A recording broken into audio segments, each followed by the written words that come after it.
Hello my friends, welcome back to the channel Ashish sir. आज हम इस लेक्चर में डिस्कस करने वाले हैं व्हाट इज़ माइक्रो इकोनॉमिक्स, उसके मीनिंग, डेफिनेशंस एंड स्कोप। ये इतना आज हम लोग इस लेक्चर में क्या करने वाले हैं, कवर करने वाले हैं। तो जैसा कि हमने कल डिस्कस किया था कि micro economics and macro economics से दो इंपॉर्टेंट टर्मिनोलॉजी होती है इकोनॉमिक्स की। यानी इकोनॉमिक्स जो है वो दो पार्ट में डिवाइड होता है, micro economics and macro economics.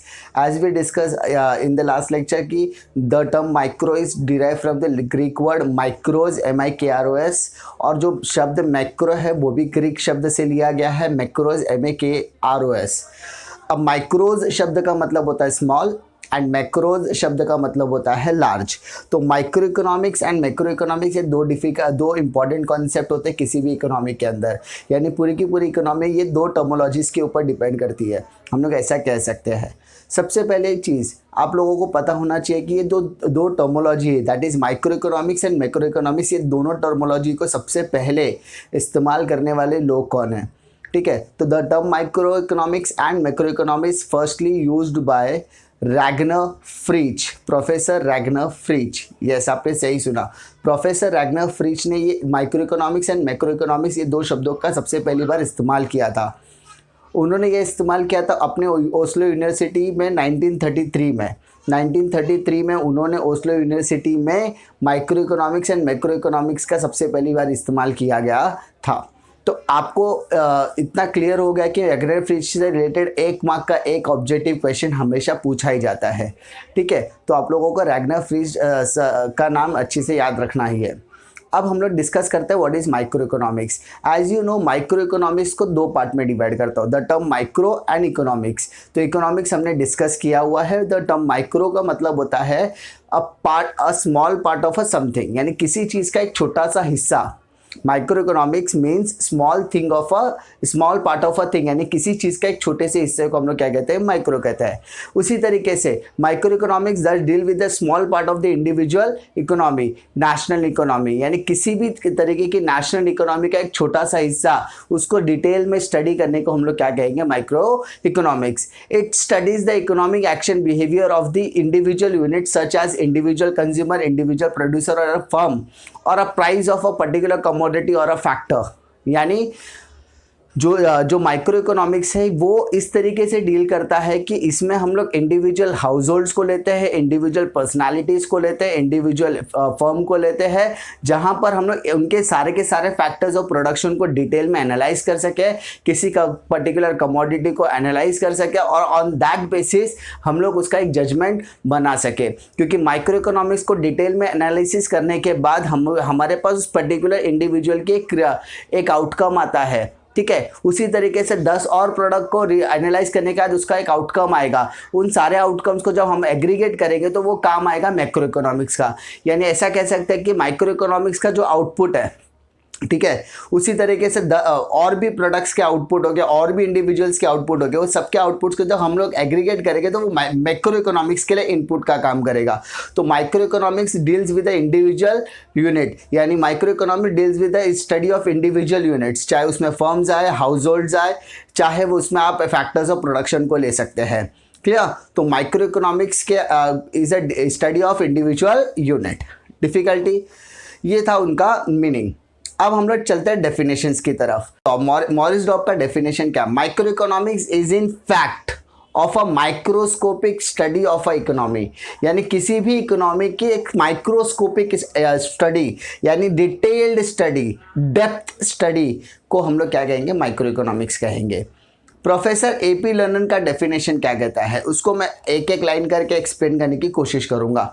Micro economics consist of a looking at the economy through a microscope as it were, it shows how the millions of the cells in the body of the economy, यानी किसी भी economy यानी economy का body समझ लो कि किसी भी body के अंदर जिस तरीके से सेल्स के एनालिसिस की जाती है, सेल यानी अणु के एनालिसिस की जाती है, बॉडी के अंदर हर एक पार्टिकल्स के एनालिसिस की जाती है, उसी तरीके से किसी भी इकोनॉमी के अंदर, किसी भी अर्थव्यवस्था के अंदर जब हम लोग उसके अंदर जाकर उसके इन डेप्थ एनालिसिस करते हैं तो वो माइक्रोस्कोपिक कहलाता है। द इंडिविजुअल और हाउस होल्ड्स, यानी किसी इंडिविजुअल लो या किसी का घर आप ले लो, या इंडिविजुअल्स और अ फर्म, यानी अगर आप इंडिविजुअल और हाउस होल्ड की बात कर रहे हो तो द इंडिविजुअल और house hold as a consumer, the individual और firm as a producer, what are the roles they played in the part of the economy, यानी इकोनॉमी को डेवलप करने के लिए इंडिविजुअल का क्या रोल होता है, प्रोड्यूसर का क्या रोल होता है, ये सारी चीजें इसके अंदर हम लोग डिस्कस करने की कोशिश करते हैं। यानी micro economics is a study of in depth study of the individual units, यानी माइक्रो इकोनॉमिक्स के अंदर स्मॉल इंडिविजुअल की एनालिसिस की जाती है, जिसके अंदर हम लोग इन डेप्थ नॉलेज इकट्ठा करने की कोशिश करते हैं। दूसरी चीज़, किसी भी इंडिविजुअल यूनिट्स को डिटेल में एनालिसिस करने से आपको पता चलेगा कि इंडिविजुअल या हाउस होल्ड वो एज अ कंज्यूमर क्या रोल प्ले करते हैं, और इंडिविजुअल और अ फर्म वो एज अ प्रोड्यूसर वो क्या रोल प्ले करते हैं। ये पूरा डिस्कशन माइक्रो इकोनॉमिक्स के अंदर किया जाता है। यानी हम लोग ऐसा कह सकते हैं, कंज्यूमर डिमांड करेगा, प्रोड्यूसर सप्लाई करेगा। तो ये इकोनॉमिक के अंदर हम लोग एज अ इंडिविजुअल के तौर पे सोचेंगे, चाहे वो प्रोड्यूसर हो चाहे वो कंज्यूमर का रोल प्ले करता हो। Understood? Scope of microeconomics, the scope of microeconomic deals with 3 factors, 3 तरीके से काम करता है, 3 थ्योरीज के ऊपर वो काम करता है। सबसे पहला थ्योरी है theory of product pricing. Product pricing मतलब किसी भी प्रोडक्ट की या मार्केट में डिमांड एंड सप्लाई होना बहुत ज़्यादा ज़रूरी है। तो demand analysis and supply analysis deals with the theory of product pricing. Second आपका होता है theory of factor pricing. There are 4 factors, that is land, labor, capital and entrepreneur. Land, labor, capital, entrepreneur. Land, अगर आप किसी को जगह भाड़े पे दोगे, अगर ज़मीन आप भाड़े पे दोगे तो बदले में आप क्या उससे एक्सपेक्ट करते हो, रेंट। तो लैंड का जो फैक्टर है वो क्या हो जाएगा, रेंट।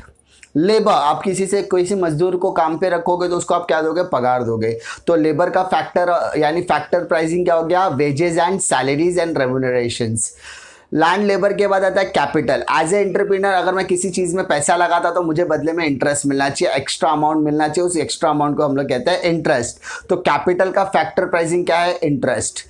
एज ए एंटरप्रेन्योर मैं क्या चाहता हूँ, मैंने जो बिजनेस में पैसा का लगाया है वो बिजनेस में पैसा लगाने को कैपिटल कहते हो, तो कैपिटल पर आपको इंटरेस्ट मिलेगा। लेकिन मुझे उस बिजनेस का मेन मोटिव क्या होता है, प्रॉफिट। तो एज ए एंटरप्रेन्योर मैं क्या चाहता हूँ, प्रॉफिट। यानी मैं जो पैसा लगा रहा हूँ वो मेरा कैपिटल है, कैपिटल पर आपको इंटरेस्ट मिलेगा। But as a entrepreneur I want a profit, तो एंटरप्रेन्योर का फैक्टर प्राइसिंग क्या हो जाएगा, प्रॉफिट।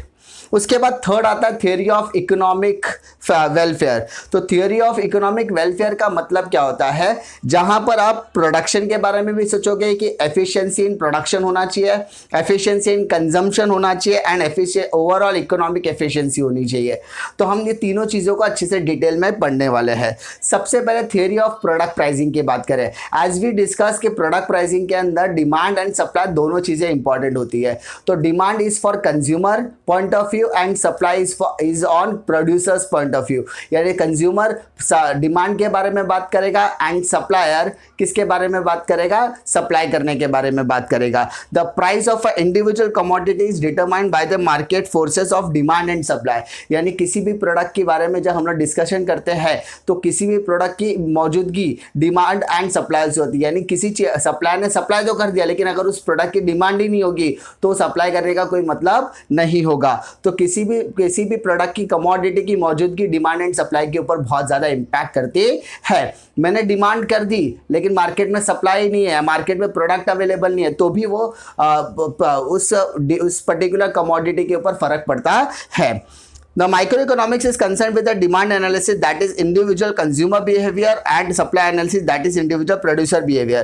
यानी इसीलिए माइक्रोइकोनॉमिक्स डिमांड एनालिसिस के बारे में बात करेगा एंड सप्लाई एनालिसिस के बारे में। तो डिमांड एनालिसिस अफेक्ट करता है कंज्यूमर बिहेवियर को, इंडिविजुअल कंज्यूमर बिहेवियर को, और सप्लाई एनालिसिस अफेक्ट करता है इंडिविजुअल सप्लायर्स को, यानी इंडिविजुअल प्रोड्यूसर बिहेवियर को।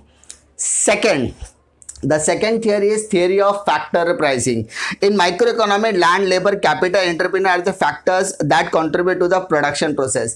यानी अगर आपको इकोनॉमी के अंदर सर्वाइव करना है, अगर आप किसी भी प्रोडक्ट को प्रोडक्शन प्रोसेस की तरफ लेकर जाओगे तो ये 4 फैक्टर्स की आपको ज़रूरत पड़ेगी। Land, labour, capital, entrepreneur. आपके पास ज़मीन है, आपके पास लोग काम करने के लिए रेडी है, आपके पास पैसा है, लेकिन आपके अंदर वो एंटरप्रेन्योरशिप की क्वालिटी नहीं है, तो आपका बिजनेस सक्सेस होने वाला नहीं है, आप वो कंट्रीब्यूशन इकोनॉमी में नहीं दे सकते। मानो आपके एंटरप्रेन्योर बहुत अच्छे हो, आपके पास बिजनेस माइंड बहुत अच्छा है, लोग आपके लिए काम करने के लिए भी रेडी है, आपके पास जमीन भी है, लेकिन आपको बिजनेस स्टार्ट करने का जो पहला इनिशियल कैपिटल लगता है वो नहीं है, तो भी आप बिजनेस स्टार्ट नहीं कर सकते। मानो आपके पास कैपिटल, आपके पास एंटरप्रेन्योरशिप क्वालिटी भी अच्छी है, लेकिन आपके पास जमीन नहीं है और लोग आपके लिए काम करने के लिए रेडी है, लेकिन जमीन नहीं है, तो बिजनेस स्टार्ट कहां से होगा। यानी ये 4 फैक्टर्स आपके लिए बहुत ज्यादा इंपॉर्टेंट रोल प्ले करते हैं। तो अब इन चारों फैक्टर्स को बदले में क्या चाहिए, मैंने बताया लैंड को क्या बदले में चाहिए, रेंट, लेबर को बदले में क्या चाहिए, वेजेस एंड सैलरीज, कैपिटल को बदले में इंटरेस्ट और एंटरप्रेन्योर को बदले में प्रॉफिट चाहिए। तो micro economics helps in determine the factor rewards as land, labour, capital, entrepreneur in forms of rent, wages, interest and profit respectively as we discuss. तीसरा थियरी आता है थियरी ऑफ इकोनॉमिक वेलफेयर, कि economic welfare में हम क्या बातें करते हैं। तो theory of welfare basically deals with the efficiency in the allocation of resources, यानी हमारे पास क्या रिसोर्सेज अवेलेबल है, हमारे पास क्या इकोनॉमिक रिसोर्सेज अवेलेबल है, उन सारी चीज़ों का इस्तेमाल करना बहुत ज़्यादा इंपॉर्टेंट होता है। Efficiency in the allocation of resources is attended when it result the maximization of the satisfaction of the people, यानी इकोनॉमिक एफिशिएंसी के अंदर अगर इंपॉर्टेंट चीज़ बोले तो हमारे पास जो इकोनॉमिक रिसोर्सेज एलोकेशंस है, अगर उसको हम लोग प्रॉपरली एलोकेट करते हैं तो हम उसका मैक्सिमम यूटिलाइजेशन कर सकते हैं। अगर हम उसका मैक्सिमम यूटिलाइजेशन करेंगे तो लोग, हमसे जुड़े हुए जितने भी लोग हैं, वो 101% क्या रहने वाले, सेटिस्फाइड। तो इकोनॉमिक एफिशिएंसी डील करता है कि हमारे पास जो भी एलोकेशंस है, हमारे पास जो भी रिसोर्सेज अवेलेबल है, हमारे पास जो भी जरिए अवेलेबल है, उसको हम लोग प्रॉपरली क्या करें, यूटिलाइज करें। Economic efficiency involves the 3 efficiencies, 3 level पे एफिशिएंसी करती है। पहला, efficiency in production. Efficiency in production means producing maximum possible amount of goods and services from the given amount of resources. हमारे पास जो चीज़ें अवेलेबल है उसका हम इतनी बेहतरीन तरीके से इस्तेमाल करें कि उसका जो आउटपुट है वो मैक्सिमम होना चाहिए। यानी ऐसा कह सकते हैं, शॉर्ट में कहे तो हमारा वेस्टेज कम होना चाहिए। जब आपका वेस्टेज कम होगा तो आपका आउटपुट ज़्यादा होगा। अगर आपका आउटपुट ज़्यादा तो आपका सेलिंग फैक्टर ज़्यादा होगा, और अगर आपका सेलिंग फैक्टर ज़्यादा है तो आपको प्रॉफिट मार्जिन भी ज़्यादा मिलेगा। तो प्रोडक्शन में का एफिशिएंसी कैसे जांचोगे, जब आपका वेस्टेज कम होने लगेगा तो आपकी प्रोडक्शन एफिशिएंसी 101% इंक्रीज हो रही है। सेकेंड आता है efficiency in consumption. Efficiency in consumption means distribution of the produce goods and services among the people for consumption in such a way as to maximise the total satisfaction of the society. यानी efficiency in consumption मतलब क्या, आपने जो production लोगों को provide किया as a consumer, जब हम लोग कंज्यूम करते हैं तो मुझे भी 101% वो सेटिस्फैक्शन मिलना चाहिए कि जो मैंने पैसे पे किए हैं, जितना मैं पैसा पे कर रहा हूं वो वैल्यू मनी है कि नहीं, यानी पैसा देने के बाद मैं जो प्रोडक्ट खरीद रहा हूं वो वर्थ टेकिंग है कि नहीं, वो मुझे सेटिस्फैक्शन दे रहा है कि नहीं, इस बारे में बात करते हैं। यानी आप प्रोडक्शन बढ़ाओगे, प्रोडक्शन से आपका सेल बढ़ेगा, वेस्टेज कम होगा, सेल बढ़ेगा, मार्जिन बढ़ेगा, प्रॉफिट बढ़ेगा। आपने वहां ध्यान दे दिया, लेकिन आप कंज्यूमर को जो प्रोडक्ट पहुंचा रहे हो, अगर वो बेटर क्वालिटी प्रोडक्ट नहीं है, वर्थ टेकिंग नहीं है, वैल्यू फॉर मनी नहीं है, तो आपकी बिजनेस पे अफेक्ट पड़ने वाला है। तो सेकंड चीजें यही कहती है कि भाई consumption efficiency is very very important, कि कंजम्पशन जो हम लोग करेंगे उसकी वैल्यू फॉर मनी होनी चाहिए। तीसरा, ओवरऑल इकोनॉमिक एफिशिएंसी। इसका मतलब क्या कि it means production of those goods which are most desired by the people. यानी आप ऐसे प्रोडक्ट का उत्पादन करो, आप ऐसे प्रोडक्ट का प्रोडक्शन करो जिसकी लोग चाह रख रहे हैं, जिसकी आप वो डिजायर रख रहे हैं, तो आपका डिमांड एंड सप्लाई बहुत अच्छी तरीके से ग्रो होगा।